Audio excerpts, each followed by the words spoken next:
All right, good morning, everyone. Welcome to our webinar today. Today we're going to be talking about using measuring probes with the UltraPro system. My name is Ed Stockline.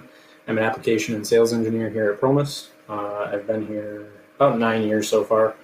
Worked on a wide range of applications with different customers, automotive, medical, energy. Today we're going to be going over kind of a mock-up scenario of an application that we run into pretty frequently, and explain kind of how we use the measuring probe in our programming to control to that distance using that probe. So one of the things this allows us to do is, instead of using the distance that's already built into the press, we can actually pull in the signal from a measuring probe, LVDT, whatever you want to call it, and use that as a much more accurate way to get to our press location. So the example that we're just going to be kind of running off of today, pure theoretical here. So what we have here is a housing with a couple bearings in it. So in this imaginary scenario, in the last station, we've pressed in this bearing, and the critical dimension for this second bearing that we're going to be pressing in is going to be off of the face of the bearing that we pressed in before. As you can see, it's not getting pressed necessarily to a shoulder in this scenario, and the critical dimension is to make sure that this bearing is pretty much flush with that bearing. So that's kind of the idea of what we're going to be doing today. We do have a press set up here.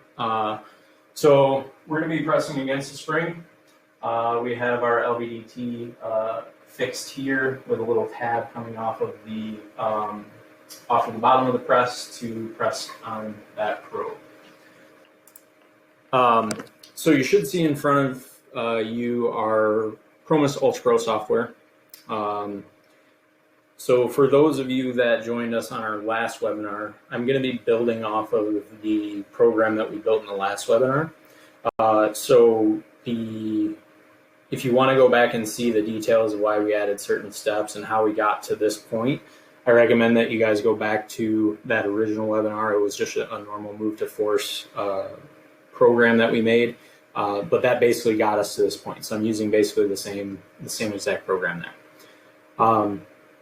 For those of you that aren't familiar with the UltraPro software, basically we have our graph area set up here. We've set a monitoring window, and I'll get into that in a little bit. Down here is our gauging area, which pulls the cycle information from the graph, date, timestamps, serial numbers, final position, peak forces, anything that you want to pull. Over here on the left side, the right side, we have the live force and position data, and also a live readout from the probe. Just a couple of things, little things about the program. So I've already created some of these variables just in the interest of time. I've created them before we started just to make it easier. So I've already created the final position variable, the final probe value variable, the master deviation variable, and the run master routine variable. So what we're going to cover in this webinar is basically taking our move to signal program that we made in the last webinar and making it a press to probe program.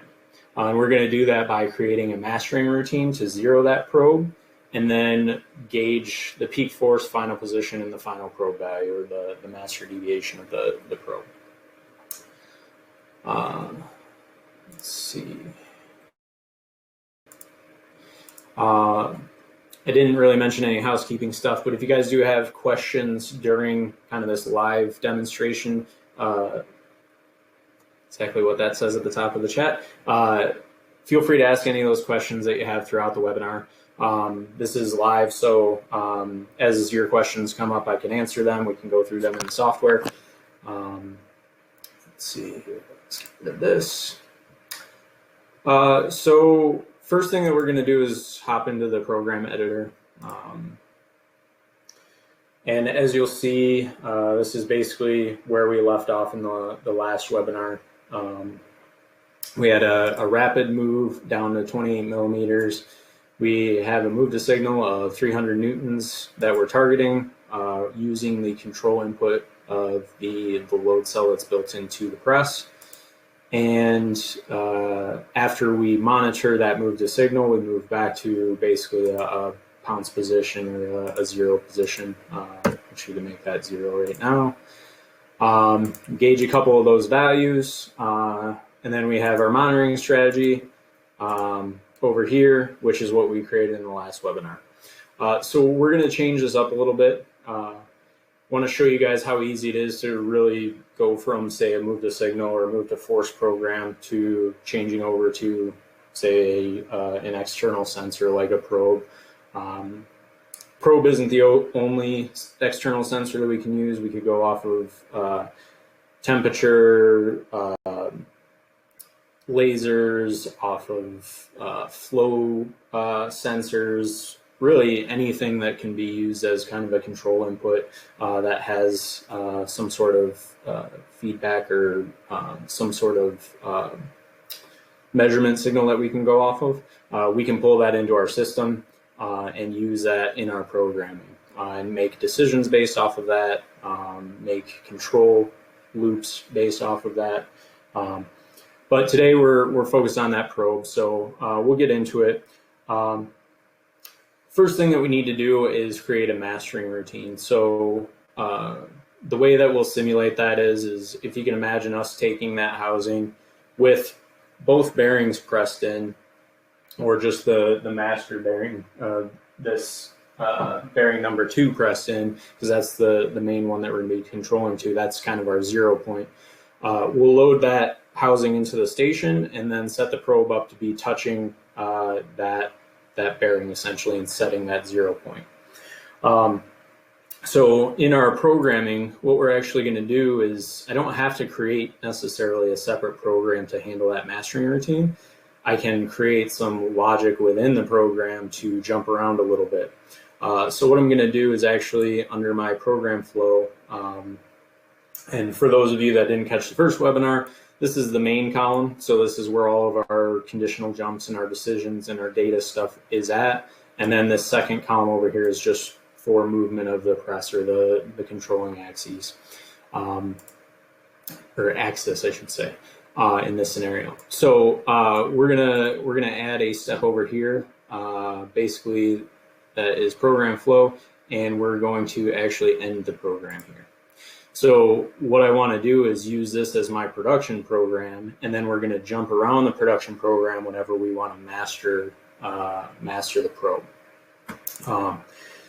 So up here we have a couple different buttons, inserting rows. We can remove rows, we can delete steps.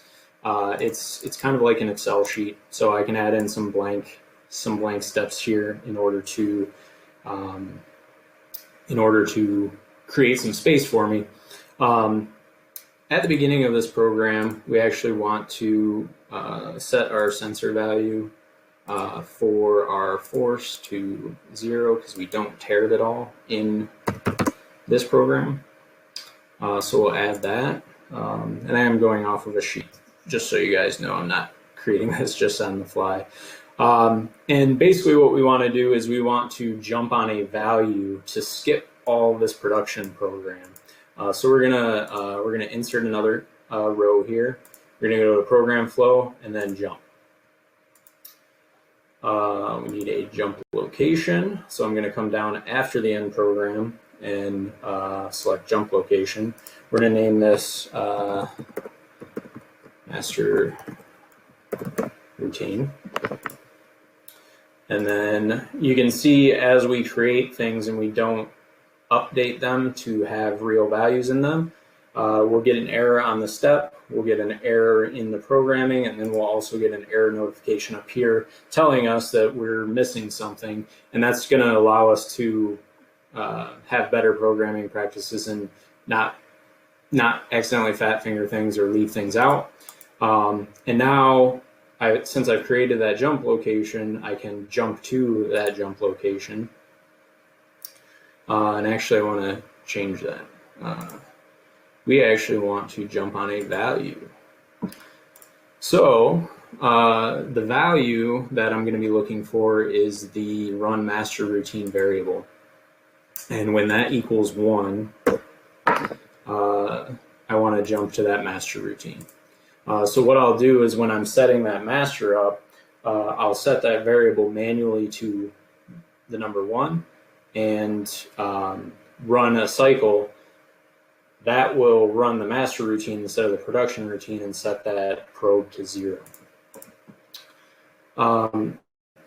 So after the mastering routine, I am going to put in a movement step. So I'm going to wrap it down like I would in my normal program. So a positioning move is basically setting the position that you want to go to. It's absolute based off of the home position of the press, which is 0 millimeters. So we want to move down 28 millimeters. And we'll do that at, say, 50 millimeters per second. Set an overload limit of, say, 500 newtons there. Then we are going to do another movement down to where our theoretical bearing would be at. So for this, we're going to say that it's 51 millimeters relative to that.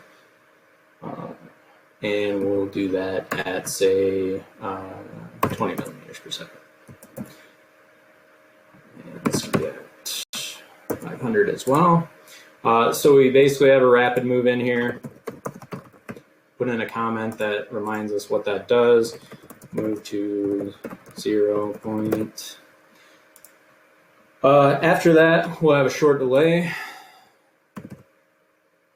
And we are going to set our probe sensor to be 0. So similarly to how we tear the load on the press, we're going to set the sensor that we're reading off of to 0. So another set sensor value. We're going to set that probe reading to 0 millimeters. Okay. Then we can basically, once we've set that to 0, we can move back to home. Move back to 0 at 50 millimeters per second. We'll set that overload for 500 again.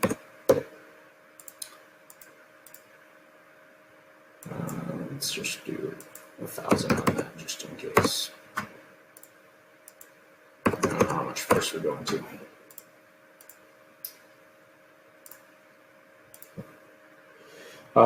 And then we need to create a step in here that changes that variable, that set master routine variable, back to 0. Because after I'm done running the mastering routine, I don't want to continue to run the mastering routine. I actually want to turn off the mastering function and now run my normal production program. So we're going to do that with a new step that we haven't talked about before, which is the expression step. I think I mentioned in the last one, but we ran out of time to talk about it. So basically, this is like a write your own code editor type thing where we can do kind of custom commands. We can do stuff outside of the step programming that you wouldn't normally be able to do. So basically, what I want to do is I'm going to type in set. Double click my run master routine variable here from my resources, and I'm going to set that to 0. And you'll see too, we have that functionality in here that if I don't have an argument for this command, if I'm missing one of the pieces of the puzzle, it will actually set an error and not allow me to well, you can still exit the expression editor if you have an error like that, but you're obviously going to have an error when you try and run the program. So we're going to set that master routine to 0. And after that, we can just basically end the program. Program flow, where is it at? End program. So you're looking at basically two programs here. So this initial program is up until this end program is our production routine. And then we have a master routine here, which is its own separate. So theoretically, if our master routine variable is equal to 1, then we will jump from this spot down to here, run these steps, and then end the program down here, which should set our probe value to 0. The other thing that we have to do is on our move to signal. Right now, we are actually using the force as our control input. So what we want to do is actually change that control input to our probe reading, and we want that probe reading. As you can see, it's larger than 25.4, so we get an error. So we actually want to set that to 0. 15 millimeters per second. We'll put in 10, and everything else looks good in there. So the nice part about that is you don't have to recreate, a whole separate program in order to change over to, say, a probe measurement program. It's literally the same setting or the same step as moving to a force. All you're doing is really changing the control input. So what we'll do is we'll save the controller here. If we go over to our HMI, go up to the hamburger menu here, and we have this this setting or this menu item called Modify Variables, which allows us to take any of those variables that we've created and actually update them manually. Now, in a production scenario, if this is just one station on a line, you can actually have a couple more steps in the program to modify that variable through the PLC. You can modify it manually. You could have, a computer right there on the station if you needed to. But what we'll do is change this to a 1 and click apply. And I can even, another cool function is I can bring up that master routine variable as a live view as well, to be able to see whether or not I've set 1 as that master routine. So if I right click over here, I can show run master routine. There's a little eyeball here with a cross through it. If I uncheck that and click out of it, now it shows that my run master routine has been set to 1. So if I run a cycle right now, it should run the master routine, and then at the end of the cycle, you should see it change back to 0 automatically. So I'm going to switch it over to this view, and we'll run the cycle. And we'll go back to that one. So you see we've set the probe to negative 12 millimeters essentially, because we zeroed it while it was retracted, and then we're back to the home position. So obviously it's fully extended right now, and the master routine variable is changed back to 0. John Derry, hey John, can we use a separate program for mastering our parts? Yes, we can. And I'll go into that in a little bit. You can actually create a macro as well. But for the most part, you can do it really any way that you want. So now we should be able to run a cycle. You think here, as our control input increases, yes, it should increase with position. Okay, that's right. So if we run another cycle here, if I go to this guy,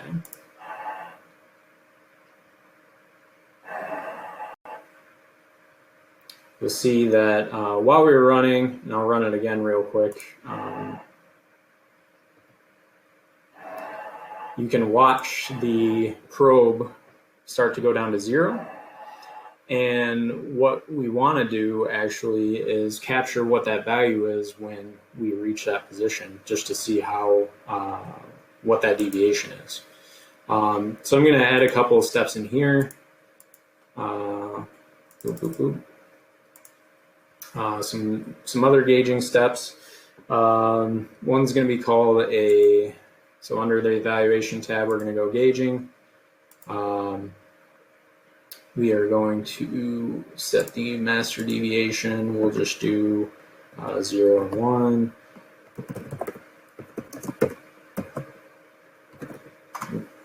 Let's do this.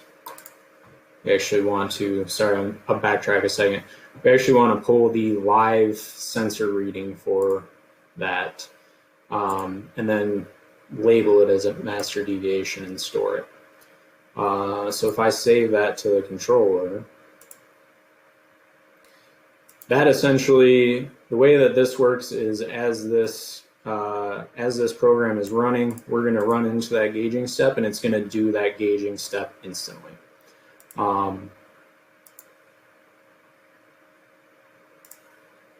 So let's run a cycle real quick.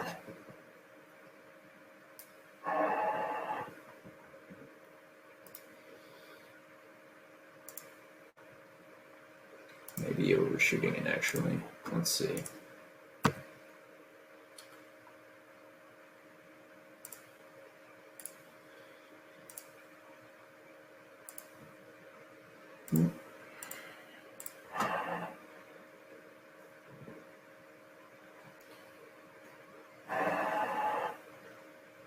Yeah, so what this is kind of showing us here is that the slower you move to that final position, the more accurate you're going to get, obviously. If we can slow this down to just let's see. What I can actually do is put in like a pre-position. So I'll put in another move step here. We'll go, say, 46, 20 millimeters per second. What that'll allow us to do is actually slow this down quite a bit and move to that final position fairly slowly, but not lose a lot of cycle time by having it all in the same step. So let's try that. Save that. And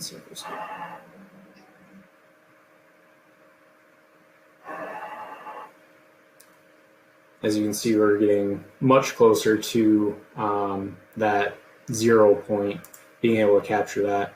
Now we could add in, say, another delay just to make sure that we're staying at that position. Say 100 milliseconds. And you know what, we'll capture the force in there too. Yeah. Force, let's just capture the live force reading and put, say, 500 in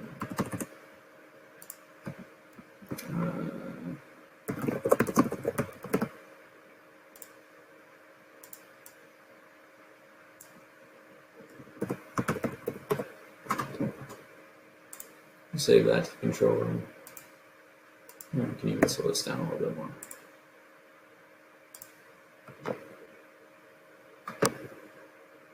So we'll run another cycle, see what that deviation is.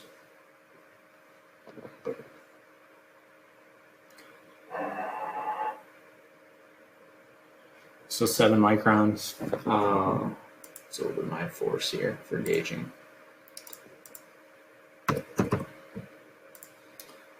So basically, you can see that you know, as we run cycles, we can mess around with the applications a little bit to try and get them as accurate as possible. Obviously, if you are trying to have a high amount of accuracy, you are going to run into, you know, probably cycle time issues. So you're going to have to make that up in other parts of the cycle. But for the most part, we can get, as accurate as you need to be as long as you have the time to be able to do that. Let's see. So that's kind of what it looks like on the press side. It would be normally slower than that. We could probably mess around a little bit and increase the speed of the rapid position, increase the speed of the kind of the pounce position or the pre-position. But in the interest of time, we're going to just kind of cut it there. If you guys have some questions, go ahead and start typing them out.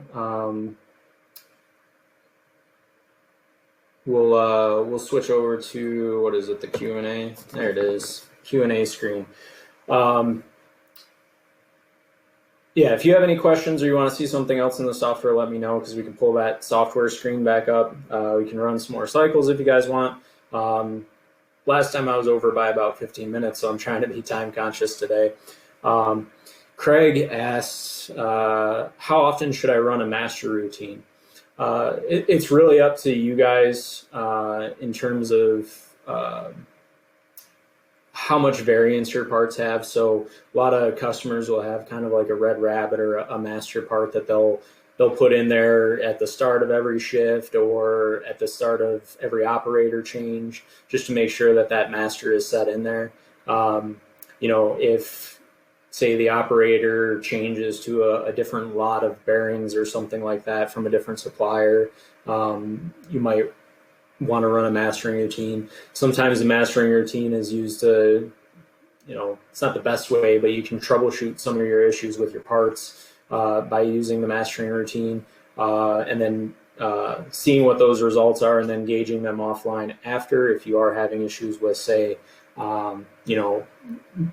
housings being machined a little too proud or something like that from where the spec is. Let's see, you also asked, what is the maximum recommended speed in order to get a good control for the force target value? That really is application dependent too. It just depends on how accurate you need to be. If you're trying to say press to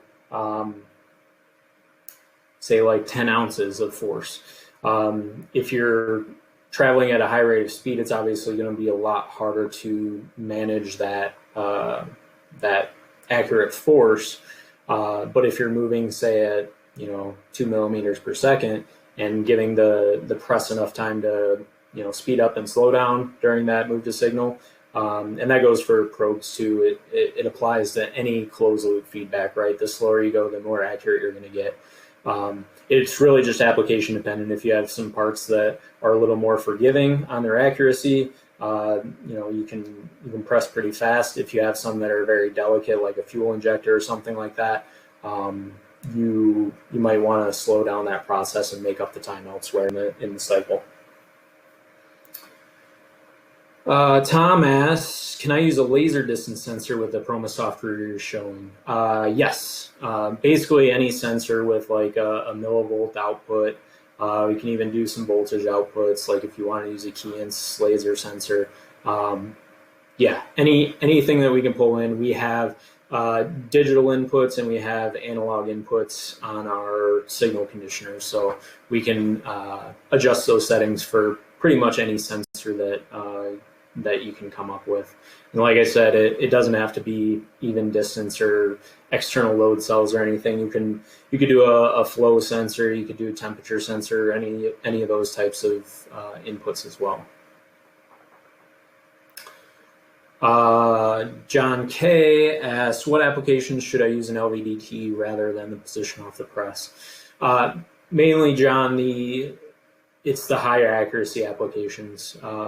You'll see that the presses, the repeatability of the press without using a probe is right around 4 to 5 microns. That's temperature constant. So, if you're running high production and the motors are warmed up and everything, you can run pretty consistently, repeatably, just using a position on the motor. But if you're trying to get down into, say, repeatabilities of 1 to 2 microns or maybe even less than that. Those are the types of applications where you want to have that extra care with the probe. The other type of application isn't necessarily as much accuracy related as it is basing it off of, say, another datum or another spec that the part has. So the classic one that we always talk about is like the control arm, where when you have a ball joint in the control arm. This is a really crude drawing of a control arm where you're pressing bushings in from the side. If this is a stamping, the stamping can be pretty much anywhere by our terms of accuracy. So this is really exaggerating, but this ball joint could be stamped over here, it could be stamped over here, and the insides of these bushings are the critical dimensions. So what we would do is actually put some probes on the inside of the ball joint, or the inside of the control arm, to be able to measure off of this based off of the center line of that ball joint, wherever it may be. And we could actually do that cycle to cycle. And we do have, obviously this is a very poor drawing. We do have some videos and other guys talk about it in different webinars. So we can certainly send you an email with that information if you're interested. Any other questions or anything? I'll give you guys another second to ask something, and then we'll get out of here.